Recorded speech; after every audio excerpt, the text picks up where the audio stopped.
So welcome everyone to another community call where this week we want to focus on our upcoming bounties feature. Over the weekend, Kobe actually got like the V1 of bounties shipped to staging.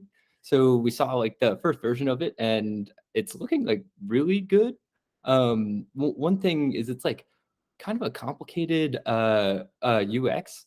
There aren't a lot of websites that do similar things here. There's kind of D-Work, which is like a Kanban board style bounty feature, but we want to integrate it more into the actual like paper page of the website. So there may need to be like some iteration on like exactly what the feature looks like, but overall, I think it's like a pretty impressive like first start for Kobe, just kind of like pulling it out of thin air on how the design should look. So definitely excited about that. I think like one thing that we've talked about a little bit internally, just as like our engineering team, is that we'll ship features for ResearchHub, but just due to the nature that we're a small team and I'm the only like non-engineer, we don't do a ton of like marketing around it.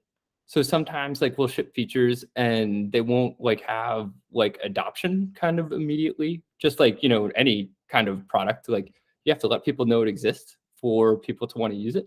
So what I wanted to do with this call is kind of brainstorm like a marketing strategy around like how we're going to make people aware of this bounties feature once it ships.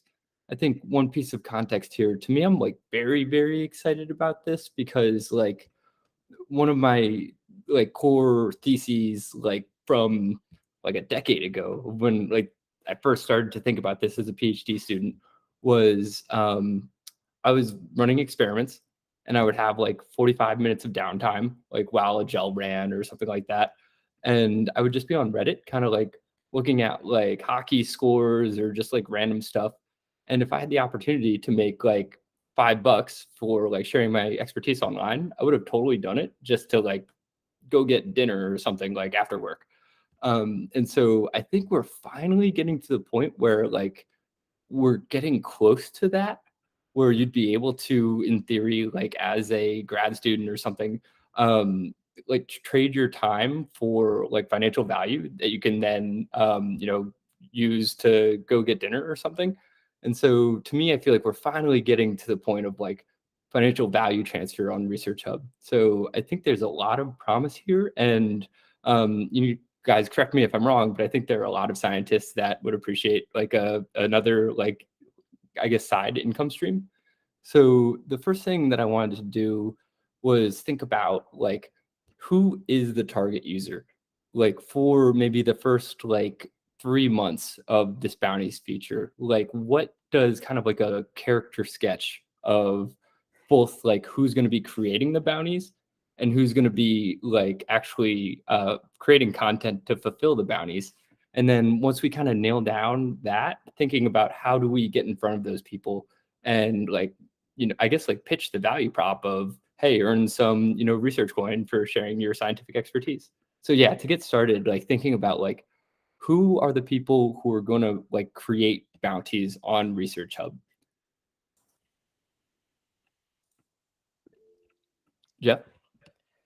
I think like it'll probably flow the same way that it flows by word of mouth in a lab based on the hierarchy. So I think it would be that an undergrad would want to create a bounty to ask a question for an assignment or some like research or something like that. And then a grad student would probably try their best to answer that.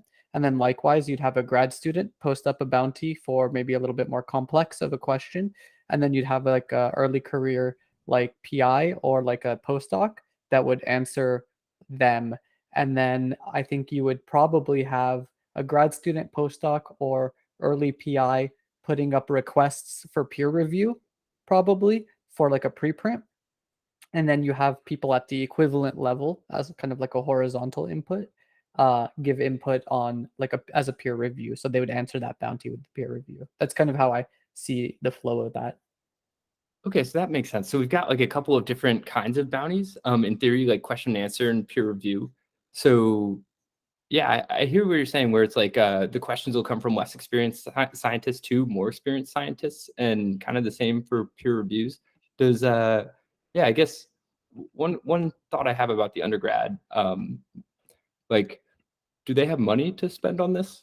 like can they put 20, $50 on like, hey, someone do a lit cited for this question or something like that? Yeah, I think so. I think like I remember when I was an undergrad, like there was these like kind of Spark Notes summary booklets of the notes for courses that was offered like via a third party. And they were something like 20 to $50 a quarter. And a lot of students would opt for that because it kind of made and streamlined their life a little bit. So I think, and this is digitally native, so I think it would be like pretty appealing to the people that are undergrads now, which by the way, they're all born in the years 2000 and upward, which is really trippy. But yes, I think they're more like digitally native, and I think they would probably appreciate something like this a lot. Okay, cool.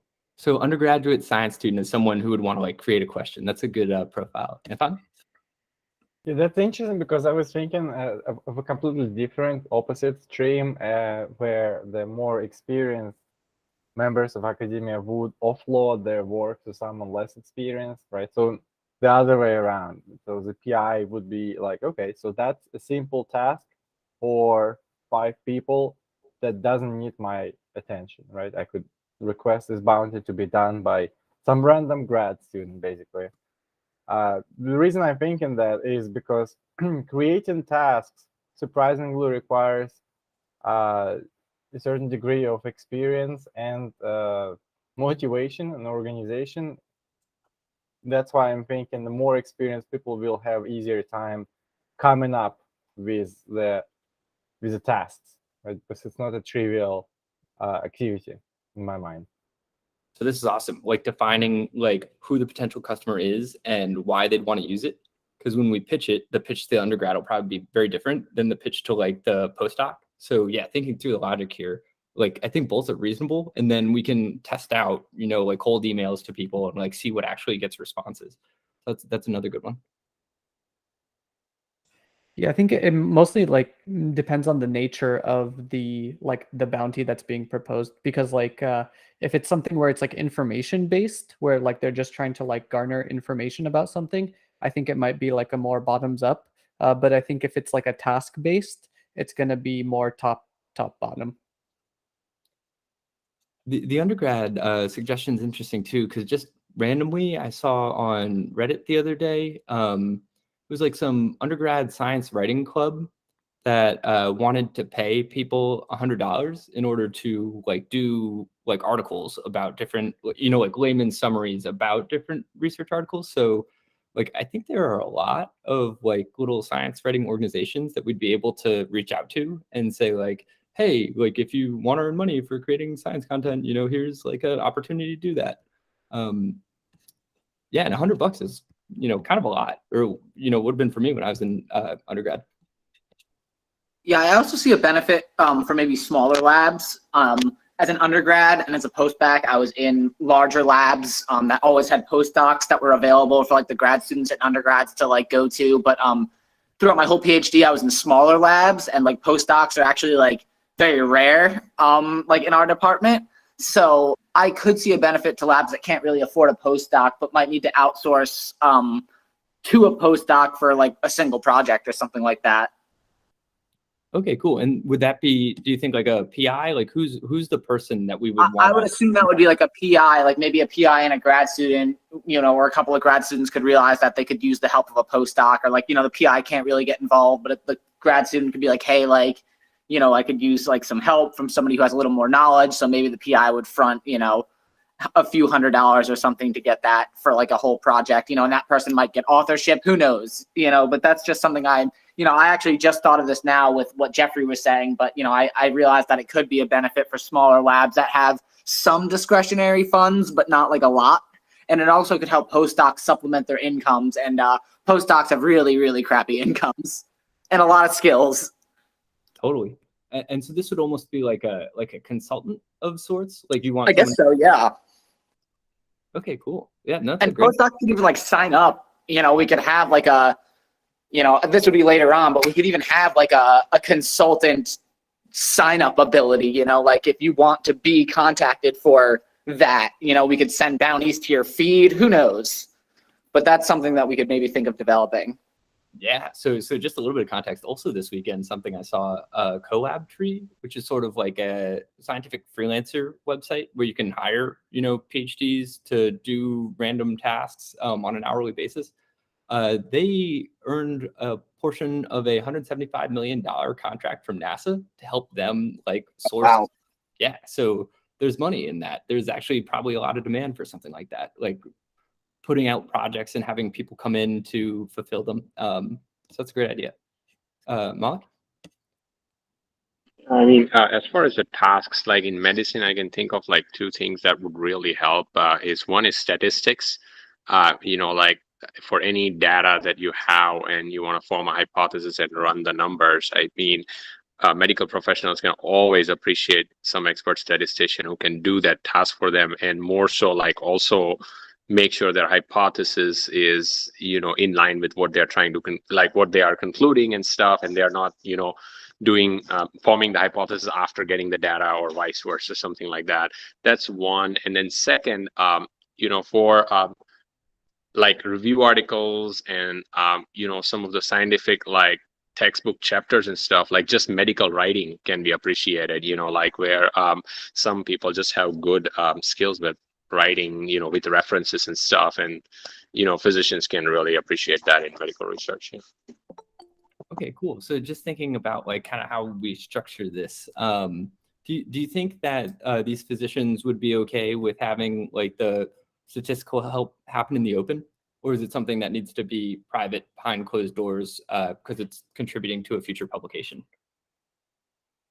That's a good question. I would say it can be both. So like, let's say if it's a new medication that's running like a randomized controlled trial, then I think they might not want it to be out in the open yet. But if you are running like retrospective studies or cohort studies, then yes, they will be fine with it being out in the open. Like if you see at like Mayo Clinic, publications, they have been pretty much doing cohort studies for pretty much any disease and the experience at Mayo Clinic in the last 20 years. So like, like diabetes, hypertension, cardiovascular disease, etc. And their data is pretty much out in the open, and they're fine with, people commenting on it before even publication. Yeah, for cohort studies and retrospective, it'll be okay, but I can see them being not cool with it if it's a randomized clinical trial. Yeah, I like that idea a lot. It feels like it's getting into like helping people find collaborators and like co-authors and stuff, which I think is would be a very cool thing in the future. Okay, so just kind of like rounding this out so far, on like the side of who's gonna create these bounties and spend money for content, we have undergraduates who would need help with like either their classes or like some early lab work that they're doing. More senior scientists who want to like unload work onto undergraduates. Kind of like I think Jeff's example where like there was a new protocol and he wanted like a bunch of different papers like describing the methods for a certain protocol. We have like again like a PI or a senior grad student who would want like a consultant of sorts, and that kind of fits like the medicine value prop too, where it's like a senior scientist who needs help, from another expert who they don't have available within their own lab. And then also another one which is like medical writing. So if I put like a manuscript out there, I could like give a bounty to someone who's maybe like a good writer and they can spiffy it up for me. I know a lot of journals kind of provide that service too, like editorial services. So that could actually be very cool. It's like connecting like English majors, with scientists in order to help them with their writing. Does anybody else have any ideas on like the buy side, like who's gonna be creating these bounties? Sapik? Sorry. My idea was outside of academia. If we're ready to go outside of academia, there are a lot of these science communicators who are slowly getting big on their platforms require researchers, right? And they often end up hiring interns who can do their research for them. So, for example, I mean, I personally know a guy who's not even at 100,000 subscribers and is already hiring full-time researchers. So bounties could be a way to outsource that on a case by case basis instead of having to hire your own team as you grow. So that could be a way. That could be something that we could look into. Bespoke research. Right. Yeah. Do you have a link to this person that you could send me just so I can get a better idea of like Yeah. the demographic? Cool. Yeah. Thank you. Ricardo? Yeah, similarly, thinking about academia, you can think about, people from industry or even like small startups that I did, at the beginning, they really require a lot of like research expertise. So instead of hiring, full-time people from academia, they could put up some bounties or people like, I don't know, summarizing the state of the art for, a specific, I don't know, device or technique or something.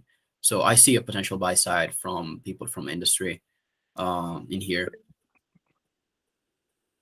So yeah, this is the use case that Max kind of cited was like he's busy, he doesn't want to read like all of the research that's coming out every day. So to have someone who can do it point to him like what's most valuable in like the research that came out in the last month in his field. Yeah, especially because sometimes people from industry, they're not that as skilled as academics or researchers in a scientific field. So it could be even better for them instead of like spending a huge amount of time to delegate that to a person that knows even better. Yeah, I like that use case a lot. I guess Ricardo, do you think like startups would be okay with these types of requests and like the resulting information being out in the open? Yeah, that's something that I was thinking about. Could be a delicate could definitely be a delicate matter for early stage startups. But you could still use this to get some, you can kind of like filter the information that you want to get and filter those that you think can get out on the open and maybe get like an initial understanding of what's out there. And then if you want something more in detail, you still have the contact of the person that answered you the bounty and can offer something else privately and bring it to the next level, for example. Totally. And I think like it's worth exploring regardless, because if there's demand, but they need, some element of privacy to it, then that's a feature we could easily build. And yeah, startups, they have budgets. So oftentimes like they do have the capital to spend on this kind of thing. Jeff? So Jeff, Yeah, sorry, can you guys hear me? Yep. Yeah, okay. Ricardo's comment reminded me of a time. So I used to work at a biotech company for 2 years called BioLegend, just to manufacture like antibodies and stuff. And I was really close with the VP of research over there, this guy named John Ransom. And I remember inviting him out when I started at UC Riverside to come to UC Riverside to give a talk. And I remember he had just started a new startup with some of his friends, and he came and he met my current PI, who is kind of like leading in like kind of virology, but mainly focuses on microglia. And I remember he just had like a bunch of questions, for him, like, oh, what kind of cell line should we use? What are the pros and cons of, using this mouse microglial line versus that human microglial line? And so there was a lot of like communication and discourse between them. And I think it would be cool for that to happen over ResearchHub, kind of in that example, because he was in the field of like the industry startup, and my PI was really knowledgeable on that, like kind of specifics of the cell lines. And I think that information is pretty benign. Like the fact that like publicly someone would know that he's looking for a microglial cell line doesn't seem like it would need any privacy on that front. So I think that'd be a cool one if we had some of those higher up people on ResearchHub. And then the other thing I just wanted to throw in there was like piggybacking off of Malik's, which would be like actual translator like bounties. So like editing English and stuff, but like if someone needs it fully translated into English would be a really, really appealing one too. Cool. That's good context. Thank you, Jeff. That is actually pretty exciting. That feels like low weight. Like it'd be easy to pitch the startup side of that. And then also once we have the bounty there, we could get like some high quality scientists to come in and collect it. Like it seems like a great cold email to like PIs to be like, hey, come here, spend 3 minutes of your time and earn, $100 or something. Just one thing to keep in the back of our heads is there's a upper cap on certain PI's ability to monetize off of things, depending on how they're funded and if they're part of School of Medicine. So just to keep in mind when you work when we get up to those higher up people, there's like a cap. I can't remember, some amount of hundreds at one given moment, or if they work for the government, for example. Totally. Yeah, that's good to know for sure. Okay, so just to try and organize this, and I think we should prioritize a little bit, because once we ship the feature, we can try like 2 or 3 like marketing strategies to like I guess get in front of these groups and see if there's any interest. So undergrads, kind of senior scientists who need consultants or want to unload work, physicians for paper writing or like layman summaries, scientific content creators for research, biotech startup for research. That's basically the same, like kind of like private scientists for research, and then translation. Which ones do you all think are like the most promising out of those that we should give a shot first to? For me, personally, like if I have to think what I would pay for is if I'm writing a review and I need some papers for, to compile that table with all the font, with all the references, that'll be the first thing that I could, easily pay off.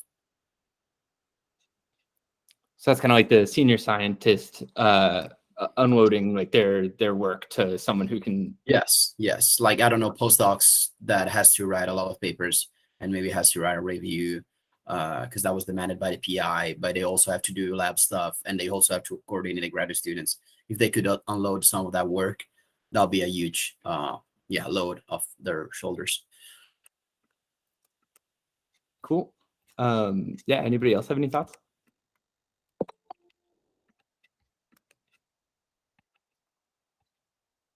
Me personally, I kind of like the biotech startup / science content creator, just to get like a little bit of a different demographic out there to see if like non-academics have like a more of an appetite or less of an appetite, just to kind of feel that out a little bit.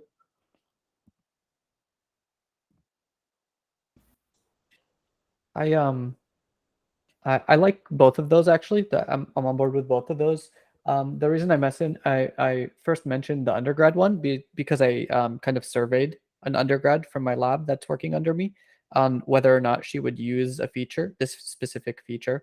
And she came in like not knowing like anything about lab or which protocols to run and what they mean. And she said that her and her friends that are undergrads in labs feel a little bit like kind of out of the loop sometimes, and they would definitely do something like this. So I've gauged like maybe 3 to 4 undergrads, and they said they would be interested. So maybe there's something there. Yeah, I think we should definitely give it a shot too, because with the undergrads, the one thing I'm thinking is like, even if you don't have money, like you can get Research Coin by contributing content. So, maybe if you need something done, you're like, okay, like I'll post papers, for a week beforehand and add some comments and get some Research Coins. That way I can have someone help me out, with this task. Or maybe even like help the grad student or postdoc that needs summaries. So it's like this kind of circuit where they help them, they earn the Research Coin, and then they use those Research Coin, and then another grad student or postdoc earns it by giving them the information that they want. Okay, cool. Yeah, so I like that. So does anybody disagree with this top 3 of senior scientists who want to offload, for lack of a better term, like busy work to people who have more time, private scientists who like have questions from academics who are more familiar with like specific protocols, and then undergrads who have like questions about how to like be as impressive as possible while they're like rotating through labs?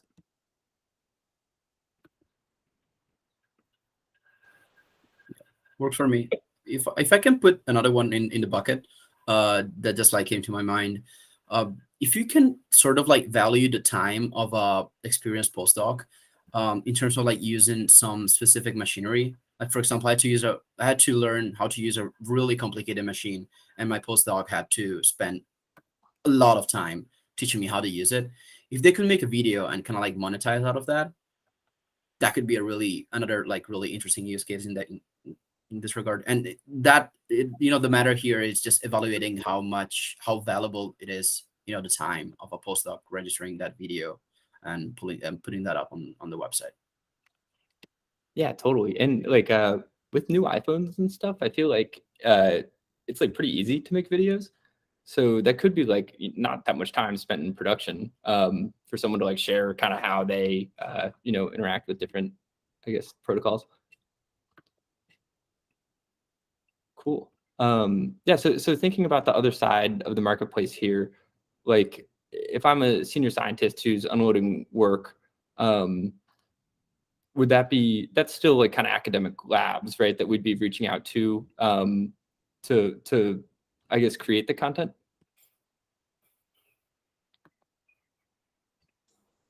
Yeah, I think it would be kind of academic to academic is kind of that communication. And then I think for just like a bit of use cases, the biotech to academic, like we were mentioning, Pat, but I'd say for the most part, it's kind of going to stay in that academic circle. Okay, cool. It seems like all of the content creators for all three of these groups are like mid-level to senior academic scientists. So that makes it easy, at least for the supply side. We'll be able to like kind of get in front of people all through one channel. So then, yeah, I think thinking about like how do we find these people who want to create the bounties? Like, how do we get in front of them and let them know like there's an opportunity to or potentially like save them time and money? If I'm like a postdoc or like a PhD student who's like super busy and I want to offload stuff, how do we get in front of those people?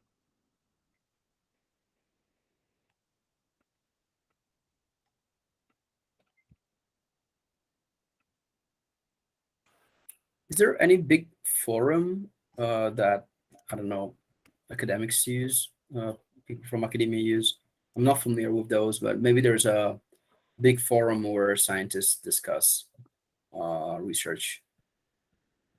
Like BioStar for bioinformatics, and we could like pay for ads on ResearchGate or something like that. But I think we should try and do something that doesn't cost any money and is just like either us reaching out to people or like I saw, like this is a bad analogy, but when Reddit first started, they like hired people to do like sidewalk chalk at UVA to be like, oh, hey, come to Reddit. It's just like undergrad students who'd walk by and be like, okay, fine, I'll like search on my phone. Yeah, like ideas on how to get in front of people without necessarily like doing Facebook ads or something like that. Contacting institutions. I don't kind of like be present at some big conferences. Maybe conferences is not the best place.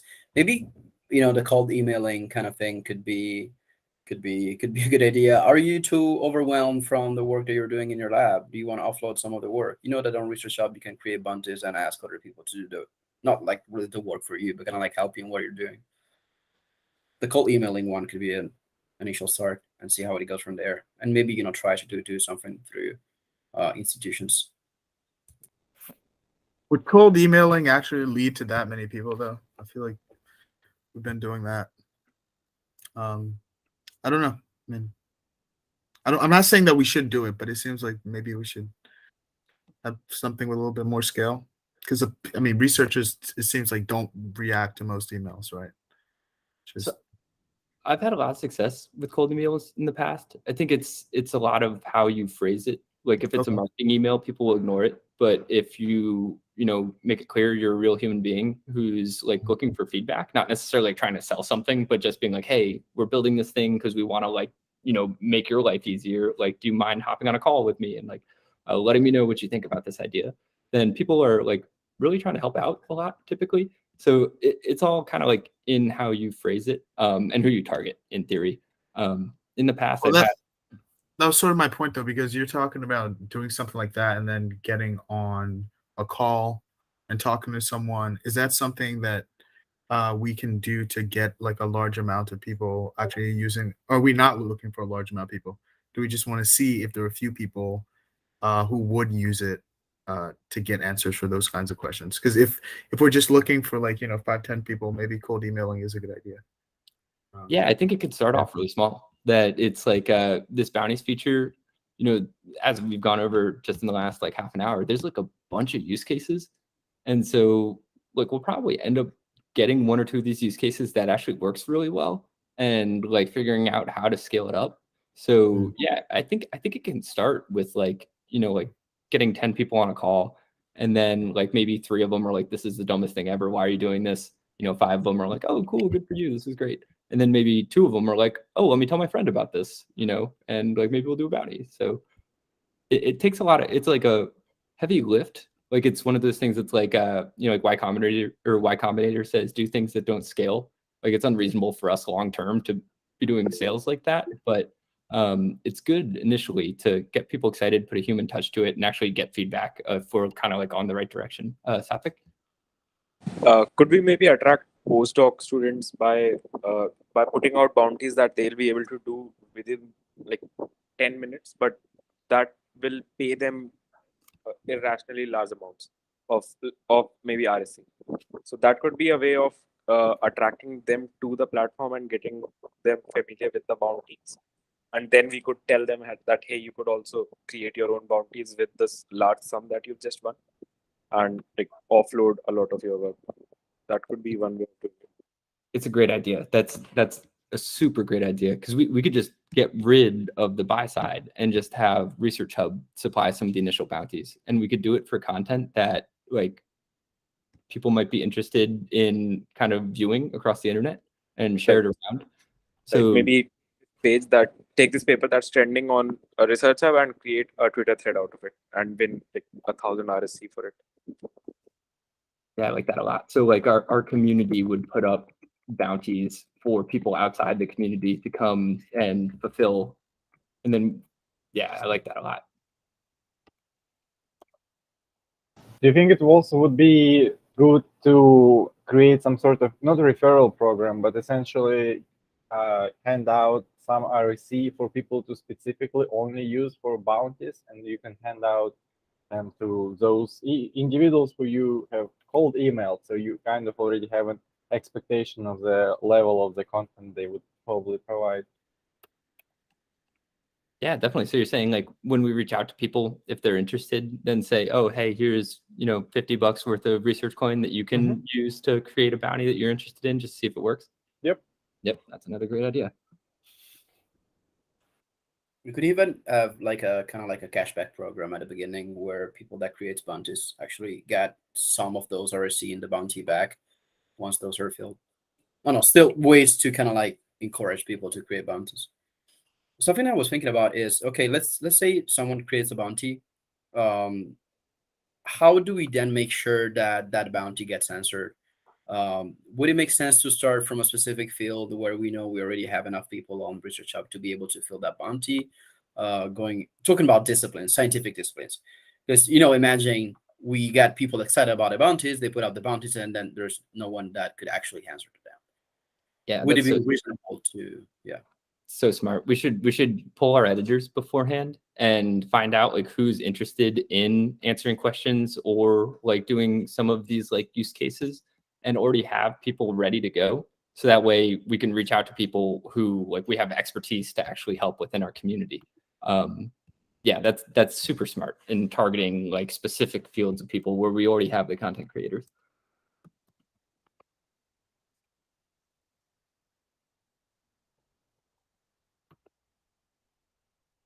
But I also think like the conference thing was mentioned.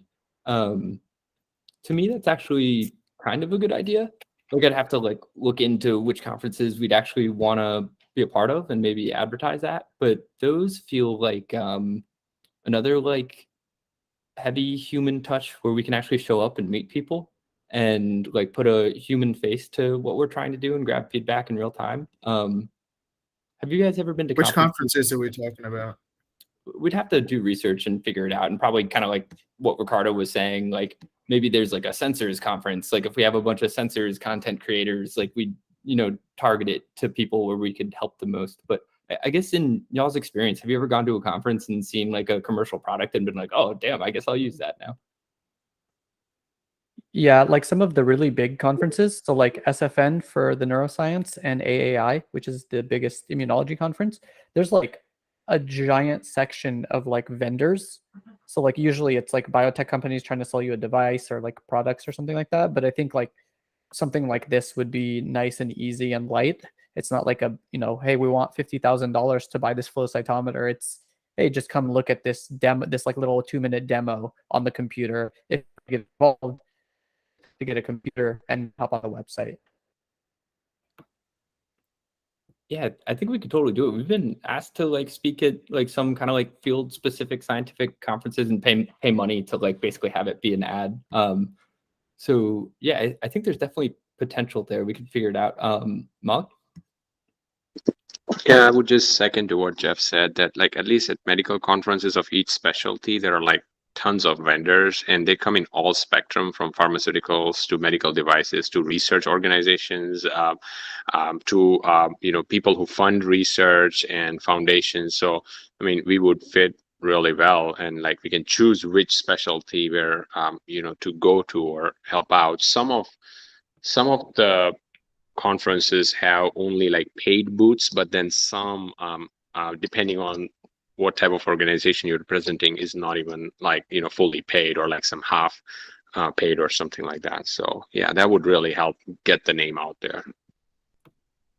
Yeah, I think what makes sense in my hand here, order of operations wise, is like we do some cold emails or like other free marketing, like figure out which value props actually work, and then we go to a conference with that scoped in and like see if it can scale up.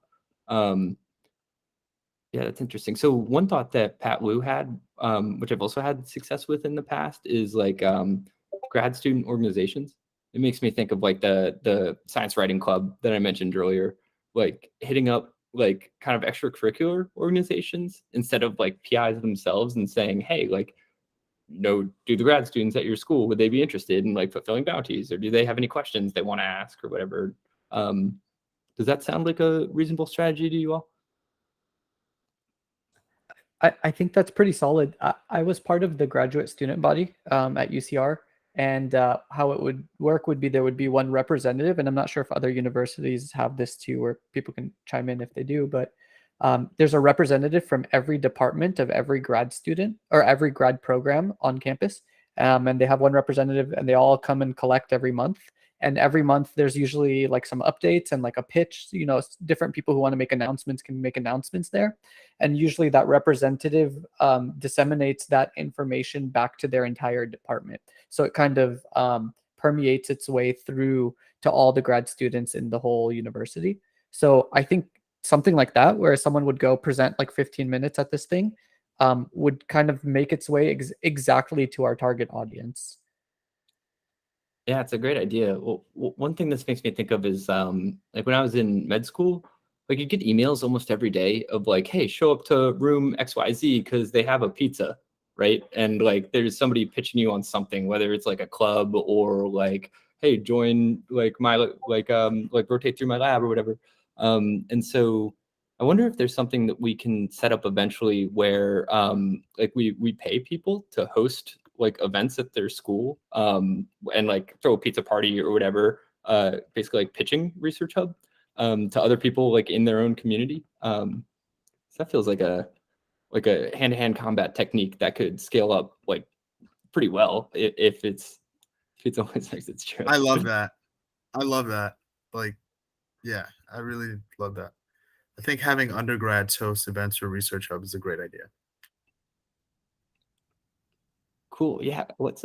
I'll think about that one a little bit more because I love the idea of like a campus reps program. Like I remember, this is very corny, but when I was in college, like clothing brands would have like campus reps. They get like, cheap clothes or whatever, and they'd be like bringing all their friends like to buy these clothes. So I think there's something similar we could try and do. That's a good idea. If we're gonna do that though, we need to like think about how we want to unroll it, what the students should meet when they come on the website, because it's kind of, we have to be really, really specific about what their experience is once they act, because that it's a little bit hitting mass market at that point. Even like not right away, but like that, those would be like the entry points into larger adoption. So we need to be really careful about that. Yeah, I think it'd be a lot of work. Like we'd have to set it up in a way where like it's really easy for a random person to understand what they're supposed to do, which I think requires like a lot of information. So yeah, it would probably take like 6 months to really put that together well. But I do love that idea just in general. Like I think there's a lot of stuff we could leverage if we got that set up.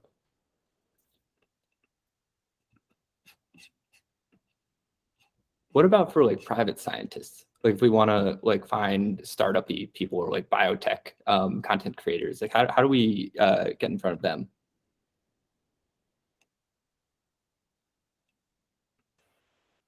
I'm pretty sure it's probably going to be easier than actually finding graduate students, because maybe this kind of companies, they have some groups. I don't know, maybe LinkedIn have some LinkedIn lists where they share ideas in general, or where they get trends and ideas about specific things. So maybe taking a look at one of those groups, and in general online finding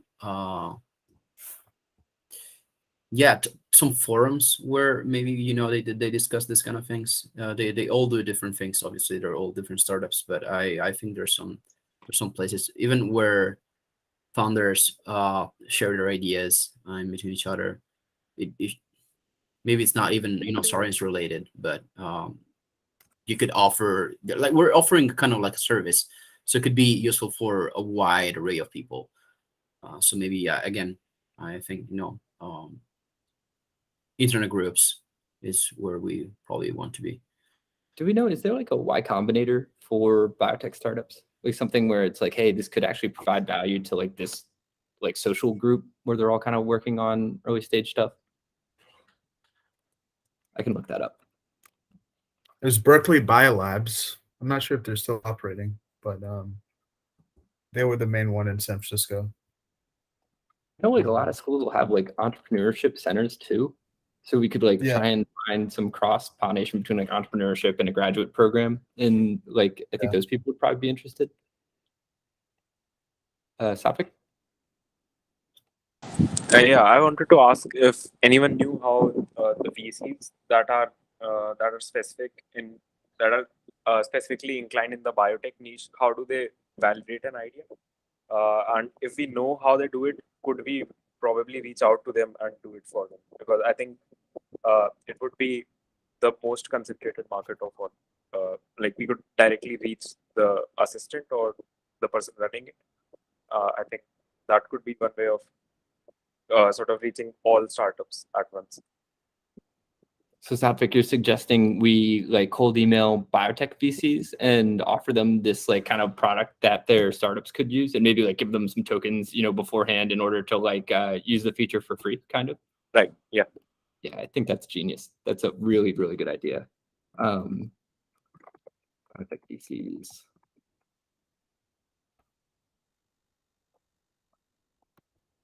Yeah, that's such a good idea. I like that a lot.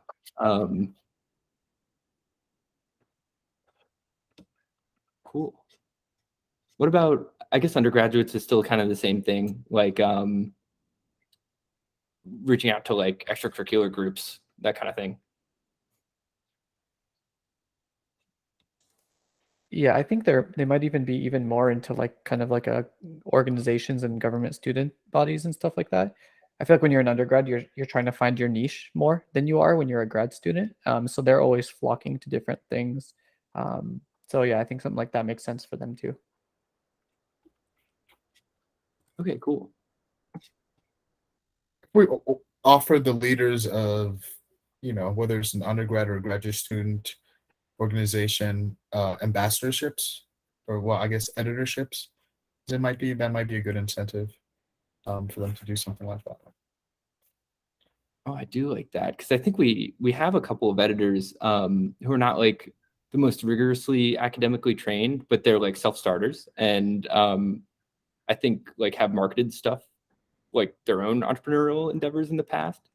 So we could definitely like hire a couple of editors where like the goal is more like a sales role than necessarily like creating content. Yeah, I like that. That's a good idea.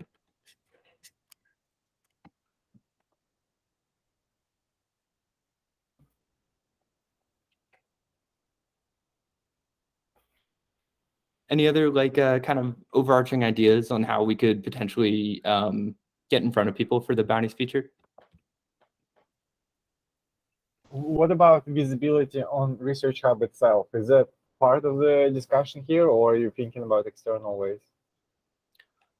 So you're thinking like a banner or like some kind of UI? A notification when a bounty is completed could be something, I guess. Yeah, makes them stand up in all the ways, right? To give them some real estate on the main page, and also highlight them in the post history as some special event, stuff like that. Do you get reputation for completing a bounty? Yeah, I think so. I think there's like an added reputation bonus. Awesome. Yeah, And I didn't even know that. We'll probably next week we'll demo what the V1 looks like. Awesome. And yeah, there's some good details in there. Yeah, excited. Been waiting for this one for a bit. I know like the plan is kind of eventually, assuming like there's a little bit of traction, that we'd build like open bounties into the homepage, so you could like sort by bounties in your hub if you wanted to answer them, and then we could have like a leaderboard too, where it's like, who's completed the most bounties this week or something like that, just to bring attention to it on the homepage. But that's more V2 than V1?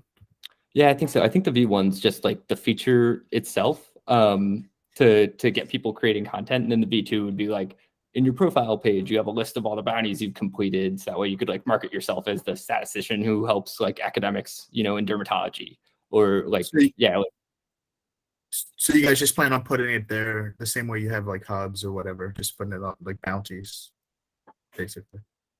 Yeah, in a very high level sense. Like we haven't gotten it designed whatsoever. Just like we would want to draw attention to the open bounties on the homepage. Okay, cool.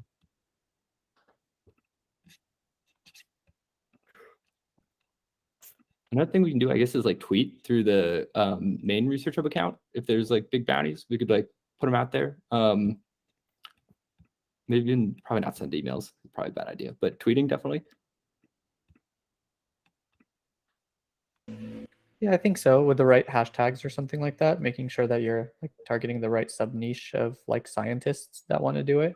I feel like there's like a lot of like big name PIs that are on Twitter that if we can somehow like leverage them to make some kind of announcement, so you have like some kind of bounty that's a specific bounty for like researchers who do mass spectrometry or something like that, then having like a kind of leading PI in the field make a comment or like direct it to their students or something like that could be a good way to rally that.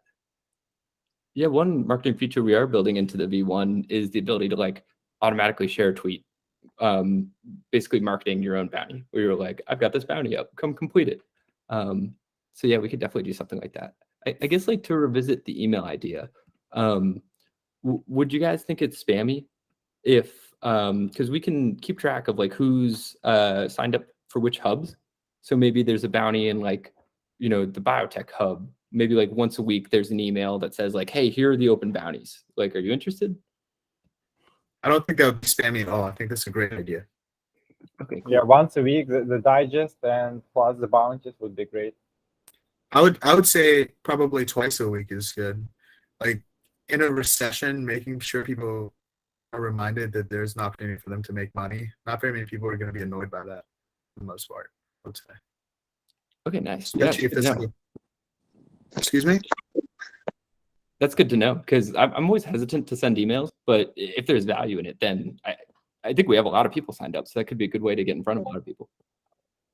Okay, I like that idea too. Imagine a title of the email like $10,000 in RSC bounties was added this week. I think that would be a really cool email to speak about.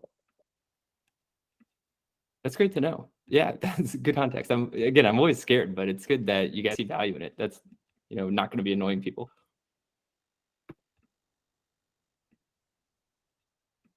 Awesome. Yeah. So any last thoughts here?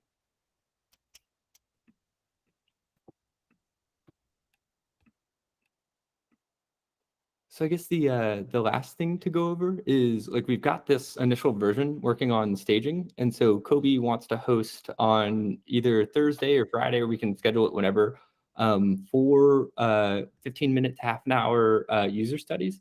Where basically we'd have you hop on a call with the staging website, and Kobe would like give a prompt saying like, hey, like how do you ask a question with a bounty? and then just see how people interact with the feature. Because it's kind of a new layout. Like, I don't know if a lot of other websites have done this before. So we want to like kind of show it to people and see what people's like initial reactions are. Because sometimes it's hard to look at things, you know, with like new eyes when you've been thinking about it for a while. So yeah, I guess like just to throw it out there, you can ping me afterwards if you're interested. But we'd love to have like 3 or 4 people, you know, who want to give half an hour to help share feedback if you haven't seen it yet or shared feedback, and we can give some RSC as a bounty to say thanks for the time. But yeah, if you're interested, ping me afterwards and we'll get that set up. I know Kobe's really excited about it.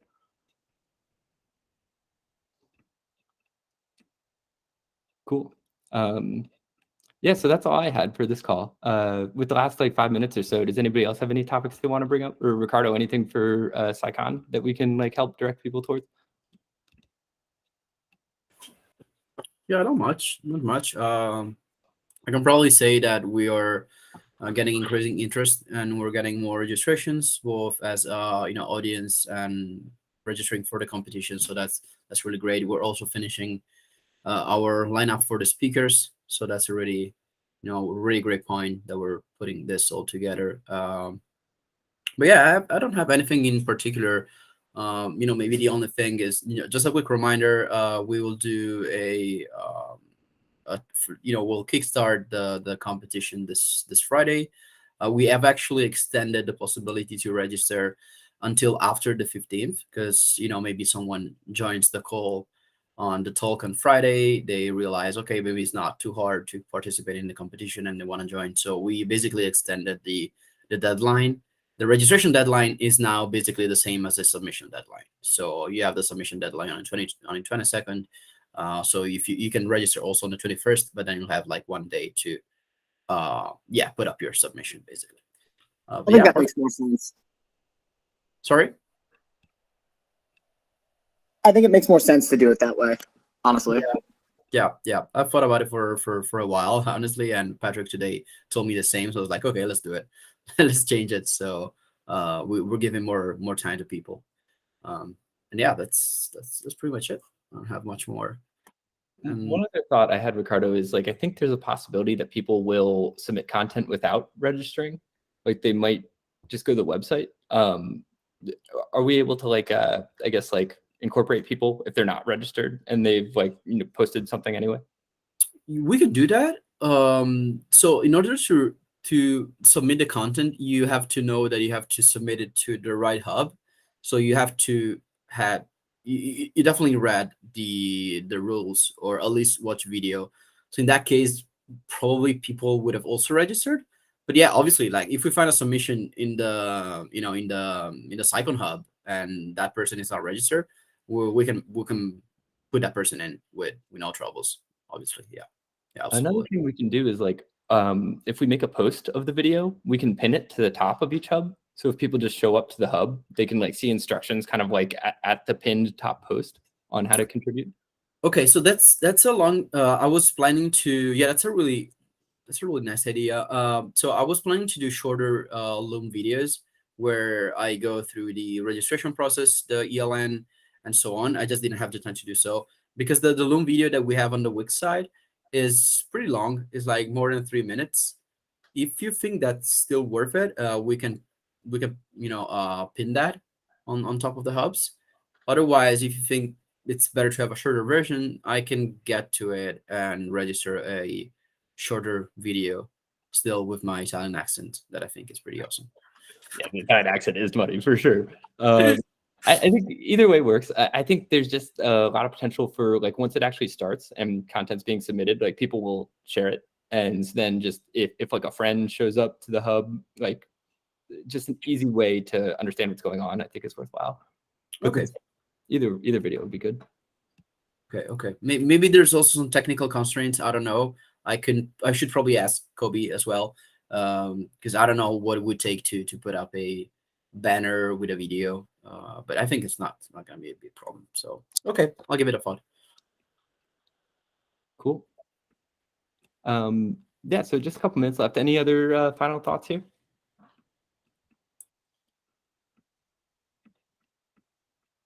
guess I'll just make a little tiny announcement. So I've been talking to, and Patrick knows this, but I've been talking to one of my brother's friends who actually owns a journal. And so we had a meeting over the weekend, and they're like extremely excited to like figure out where like they can help out with the Research Hub and where Research Hub can help out. And like it's actually a clinical journal. Malik, maybe you're interested. It's International Journal of Clinical Research, IJCR. It has been in the last like 3 years or so. And they've got like, I think at one point they were hitting like 180 publications a day, going through their like journal, and like their metrics are insane. Like it was, I can't remember how many countries that they're, affiliated with. So they're super excited to like work with us. So we're in talks with them and try to figure out how we could kind of leverage each other's communities. And they've got a lot of things outside of just the basic publishing. They publish only open access, and they have like other things where they're trying to develop educational content where they have memberships, and then there's like educational content for a lot of like the clinicians to learn how to do some like research related things. So I think there's a lot of overlap with Research Hub where we can kind of like leverage each other's community. So just a little shout out of like what's going on the behind the scenes. That's really neat. Yeah, we had a couple articles from that journal discussed at one of the dermatology journal clubs. So yeah, it's a really nice journal. So yeah, I'm glad you brought that up. That's awesome. Yeah. Yeah, thanks for connecting. Yeah, it's actually. Oh, go for it. That's all. I was just gonna say thank you. Oh yeah. It's just it's my older brother's really good friend from his med school days is the person who owns the journal, so it was pretty easy to get in contact with them. Cool. Yeah, I'm excited to see where that goes. Maybe we'll report back next week. Great. Yeah. Well, thanks everybody. There's a lot of good ideas here. Like I think it's a smart move to do a marketing campaign around this bounties feature, and I think we have like some pretty actionable stuff here. So yeah, excited to see what comes out of it. Thanks for sharing all the brains. Okay. Bye, guys. Yeah, everybody.